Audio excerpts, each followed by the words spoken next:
Hey internet friends, welcome back to the channel. Today I'm going to be speaking about Melina Frattolin. She is the 9-year-old girl that was just found dead in a pond in New York State on Lake George. Now, Melina and her father were on vacation as they both reside in Montreal, Canada, which is not too far from New York State. Supposedly, they had went to New York City and then traveled back through New York State and were in the Lake George area. Now, her father and her mother have been estranged since 2019, but the mother had no indication that he would do something like this, or she wouldn't have let her daughter go with him, correct? Now, this is just a really sad story. So, after Melina got off the phone with her mother, supposedly is when he called the Amber Alert and said a white van with 2 men took her. You know, classic, right? Like the bad ice cream man. Well, it was a lie. This ended up like a Travis Decker case where he murdered his 3 girls, but he murdered his 9-year-old daughter. Now, she was found in a pond, and, you know, the thing is, they were almost home. They were almost home, a few hours at least. You know, it's like they were almost home. Why do this? What triggered this man to kill his 9-year-old daughter on vacation, like that day? Like, what was said on the phone to the mother to trigger him to do something like that? That he has now been charged with 2nd-degree murder for his 9-year-old daughter, Melina. All right, I want to show you the full press conference. Before we get started, please make sure to like and share and comment. I love hearing from you. Denise, Assistant PCI Commander of Troop G, Lieutenant Andrew Cornell. Acting Director of Forest Protection, Dave Patcher. Deputy Commissioner, Matthew Franklin. Acting Colonel, Brian Gillis. Captain Scott Daly from the Department of Environmental Conservation of Public Protection. The New York State Police and our partners is currently investigating the homicide of Melina Frattolin. I want to remind everyone that this is an ongoing investigation, and this information is preliminary and subject to change. On Saturday, July 19th, 2025, at approximately 10 o'clock p.m., Warren County 911 received a call from a man reporting his 9-year-old daughter missing with a possible abduction in the area of exit 22 of I-87 Northway in Lake George. The child was identified as Melina Frattolin, age 9, and the caller as her father, Luciano Frattolin, age 45. The New York State Police and Warren County Sheriff's Office immediately responded to the area of exit 22 of the Northway and initiated investigation in an attempt to locate Melina. On Sunday, July 20th, a search detail comprised of officers from multiple agencies conducted an organized search in the town of Ticonderoga, New York. In an area Mr. Frattolin was suspected of having visited. During that search detail, at approximately 10:50, members of the New York State Police Forest Rangers located Melina deceased in the shallow portion of a pond. This investigation has revealed that on July 11th, 2025, Mr. Frattolin and Melina, both residents of Montreal, Quebec, legally entered the United States for the purpose of a vacation. They were expected to return to Canada on Sunday, July 20th, at which time Melina would be returned to the custody of her mother in Montreal. The mother and Mr. Frattolin had been estranged since 2019. The child resided full-time with her mother, and Frattolin visited with the child when in Canada. At about 5:30 p.m. on July 20th, Melina is observed with her father on video surveillance in Saratoga Springs, New York.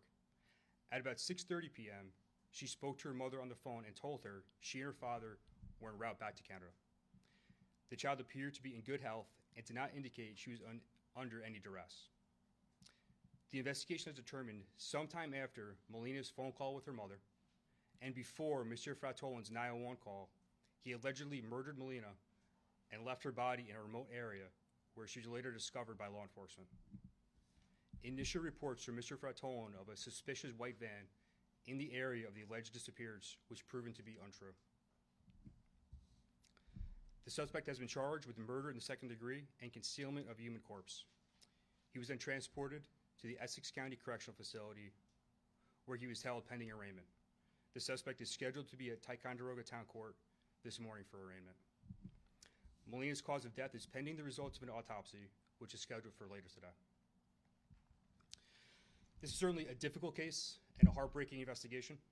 On behalf of the New York State Police and our law enforcement partners, I want to offer our condolences to the family of Melina. I would additionally like to thank our partners with the Warren County Sheriff's Attorney, Essex County District Attorney, the Montreal Police Department, Department of Environmental Conservation, the Ticonderoga Police Department, and the FBI for their assistance in this investigation.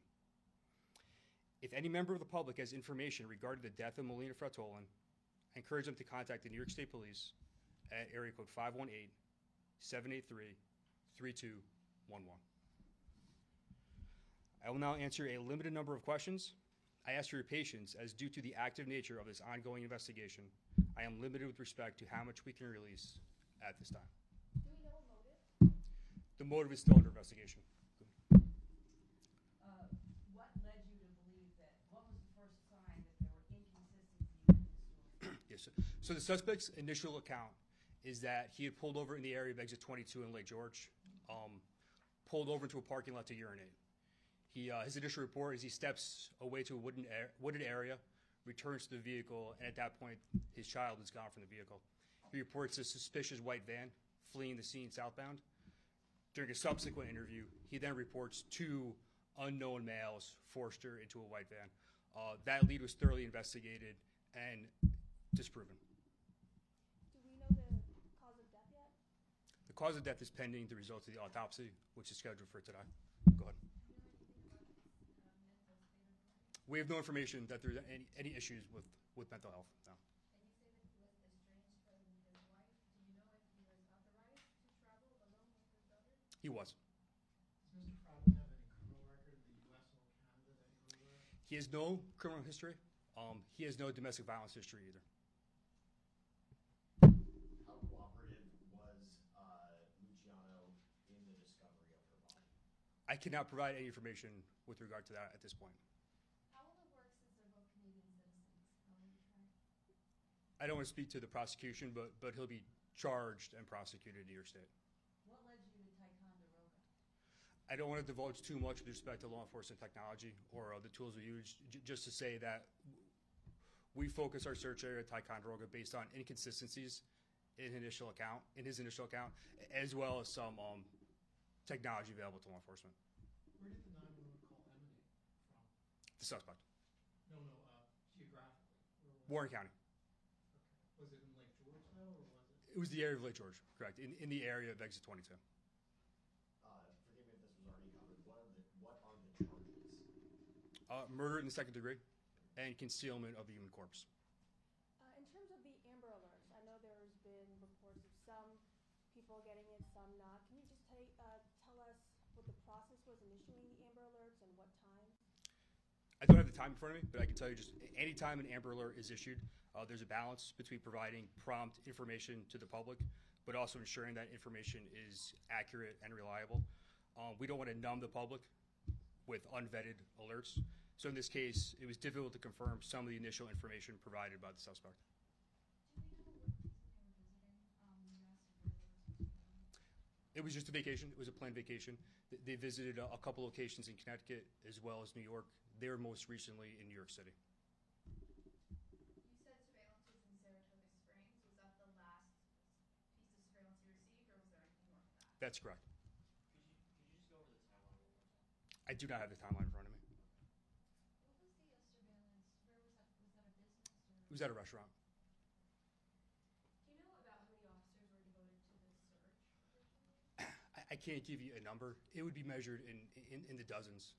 The Warren County Sheriff's Office sent every resource available to investigate this right at its inception. Same with the New York State Police. We had us in conjunction with the law enforcement partners. We had aviation, drones, K-9, investigators, uniformed troopers. Every resource we had to bear, we applied in this investigation. Where will the arraignment be held today, and do you have a time? I don't have a time. It's scheduled for today in town of Ticonderoga Court. Just to clarify, you said the body was found in shallow water? in the shallow portion of a pond in a remote area. That's correct. What area was that? We're not divulging the location at this point. Did it appear that he had tried to conceal the body? Yes. How do you think the response was? You had a multi-agency search in a very short period of time. How did that work for you? How do you think that worked? Public safety is always our number one priority.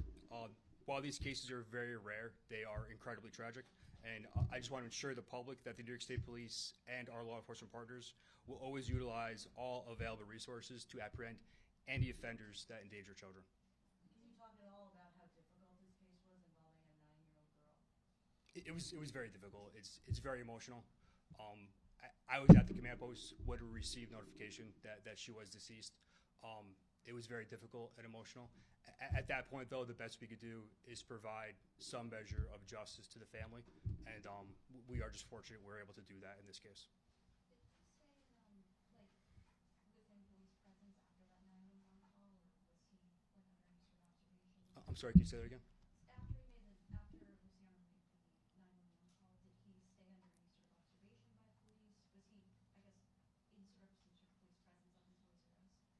Yes, he reported this. He fabricated the initial report of the abduction, and he was in the custody of police from that point on. Take one more question, guys. Can you say that the mother, I'm sorry, did you say if the mother had any concerns about the safety of her daughter while she was with him? She had no concerns for her daughter's safety while she was with him. She knew that he was taking her on this trip to the States. Law enforcement was in contact with her, as well as Montreal PD, during the course of the investigation. Thank you. Guys, so much.